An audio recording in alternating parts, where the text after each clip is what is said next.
Бүгүнкү күндө желек баарыбыздын эле жашоо турмушубузда бар жок эле дегенде паспорт, унаа номерлары, окуган китептерибизде басылган.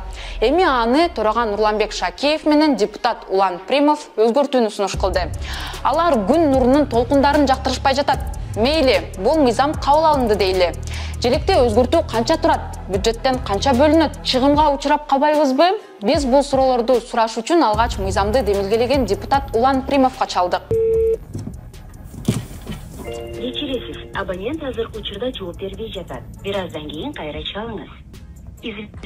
Желекте өзгөртүүнү сунуштаган депутат Улан Примовго чалдык, бирок өзүңүздөр көргөндөй ал бизге жооп берген жок. Желекти өзгөртүш үчүн бюджеттен канча акча бөлүнөт? Биз ушуну сураш үчүн Шакиевдин өзүнө чалып жатабыз азыр.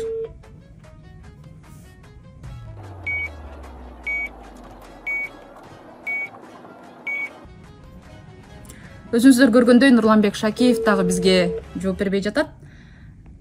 Жоопту күтөбүз азыр.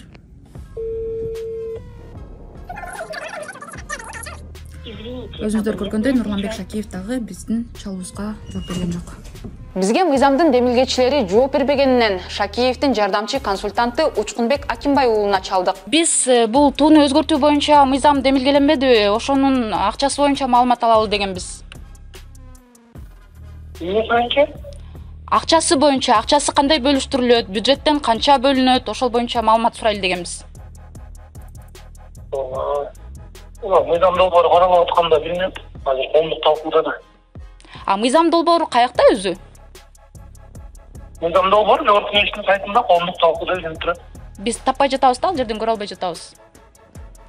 Жогорку Кеңештин сайтында коомдук талкууда мыйзам долбоорлорун көрсөңүз ошол жерде.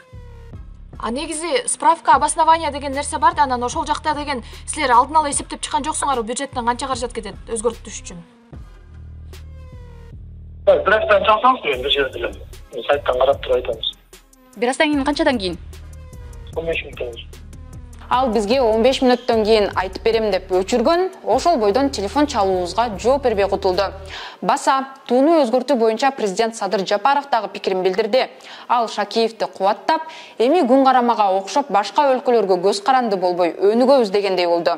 Материал жасалып жаткан кезде Улуттук коопсуздук боюнча мамлекеттик комитеттин төрагасы Камчыбек Ташиев дагы тууну өзгөртүү боюнча мыйзамды колдой турганын Фейсбуктагы баракчасына жазды. Ал эми алдыңкы күнү өткөн жыйында депутат Мирлан Самыйкожо туудагы күндү күн карамага окшош тургандар өздөрү күн карама экенин кесе айткан. Бул коломто дегенди түшүндүрөт дагы бир эмеси. Коломто Кыргызда коломтоң өчпөсүн дейт. Коломтоңдо от жансын дейт. Бул деген оттун, жалындын, нурдун белгиси го. Эгерде биз арбайтып, тарбайтып кое турган болсок, ал лапух болуп калат. Лапух.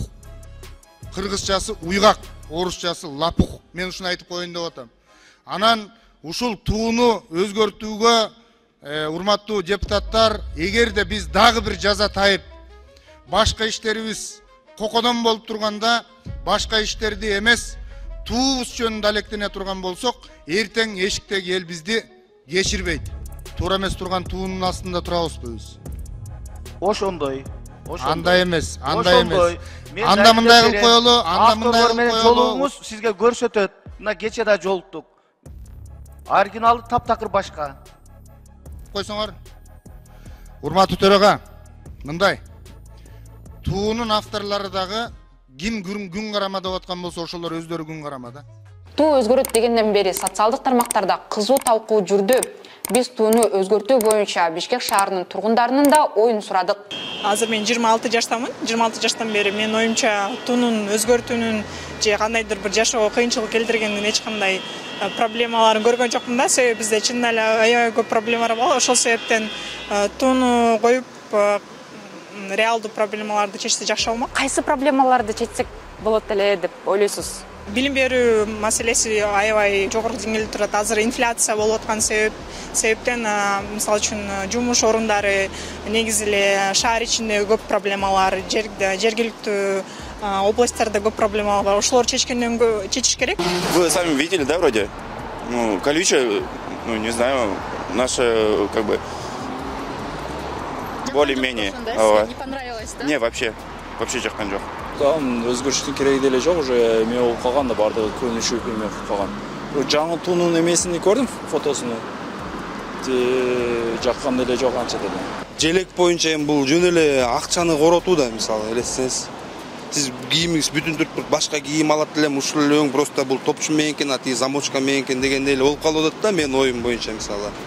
Ал туура эмес го, эми канча жылдан бери эле желегибизди башка улуттар билип эле келатат, түндүктүн образы сонун эле болуп турат. Мен мисалы ал жана узун кылып жана тикенектей кылып жаңы эскисин көрдүм, бирок жакты. Бул күн карамага деп окшоштуруп атышат да. Анан эми берки күндүн нуруна болуп атат. Кээ бирлер тикенекке окшоштуруп атат, эми мага жаңысы деле жакты. Макулсузбу? Макулмун. Мындай өзгөртүү киргизилсе, бул желектердин баардыгы алмаштырылат да? Алмаштырылат. Эми государство мунун баары тең правительство эсептесе керек да. Если аны жөн эле алмаштырам деп бүткүн эмес да, ал чынбы? Аны баарын эсептеп чыгышты, кайдан расход болот, каяктан биз акча табабыз, машинанын номерлеринде баардыгын эметиш керек да. Ушуга государствонун мүмкүнчүлүгү жетсе мамлекеттин, анда алмаштыра берсин. Желектин өзгөрүшүнө кандай карадыңыз ошондо? Желектин өзгөрүшү ушул эле жакшы да. Туурабы? Өзгөртүүнүн кажети барбы? Жок, мага кажети жок өзгөртүүнүн. Себеби түндүктө өзүбүздүн карыйдын эмеси да, туурабы? Как бы особо разницы нету. Я не слышала такое. Тууну өзгөртөбүз деп атпайбы? Ошол боюнча пикириңизди уксак болобу? Ой, жок, рахмат. Неге? Колдойсузбу, колдойбузбу? Мен эчтеке айта албайм. Неге? Каршысыздарбы, макулсуздарбы? Неге каршысыз, айтсаңыз? Просто жаккан жок. Эмнеси жаккан жок?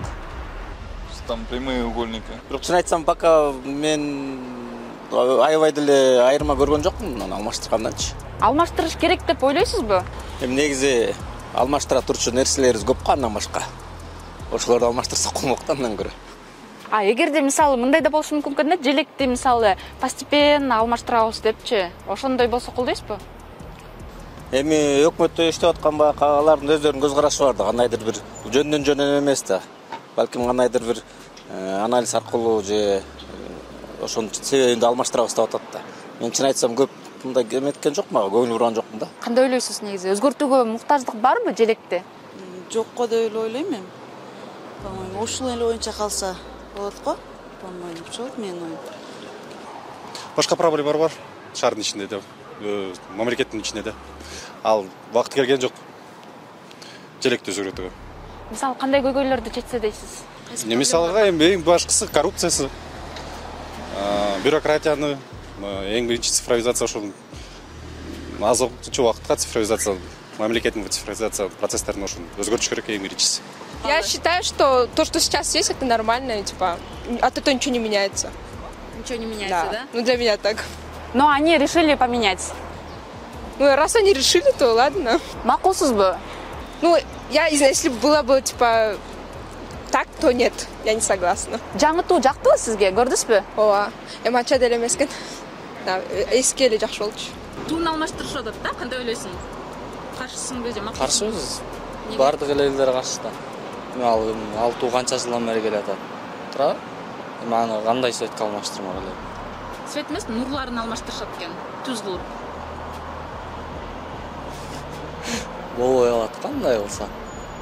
Неге? Эми ал деген нурлары деген Манастын 40 чоросун билдирет да. Биз желекти өзгөртүү боюнча Бишкек шаарынын тургундарынын да пикирин сурадык. Өзүңүздөр көргөндөй, алардын көпчүлүгү каршы болду. А сиздин бул боюнча пикириңиз кандай? Комментарий жазыңыз. Аты жөнүм Асель Шамилова. Аман туруңуз.